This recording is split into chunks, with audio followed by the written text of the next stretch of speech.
even àwọn ọba gan ìjọba ní influence lé wọn lórí ìjọba ló install ọba gan ò lè pàṣẹ pé kẹ́hìn lọ jagun láì ní approval wa ìjọba nú because ìjọba ló ń control security state and federal control the federal tó o bá tiẹ̀ ní approval federal o gbọ́dọ̀ ní ti governor tó o bá ní ti governor o gbọ́dọ̀ ní ti chairman local government abá governor sọ̀rọ̀ irú bàbá ńlá tó ń ṣẹlẹ̀ ẹ̀ ń sìn mo ń bá chairman local government yẹn sọ̀rọ̀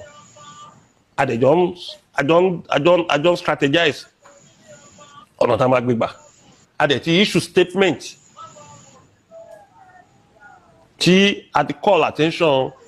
governor Kwara state níjọ Kakanfò àti sọ fún Ogi àti Kwara ẹ lọ dá nǹkan tó dàbí Àmọ̀tẹ́kùn lẹ̀ bẹ́ẹ̀ bá tiẹ̀ pé lámọ̀tẹ́kùn torí North Central ní ẹ ń pè yín àwọn pé ilẹ̀ Yorùbá pọ̀ láàrin yín tẹ́ bá dá nǹkan tó dàbí Àmọ̀tẹ́kùn lẹ̀ àwọn agbénipa yìí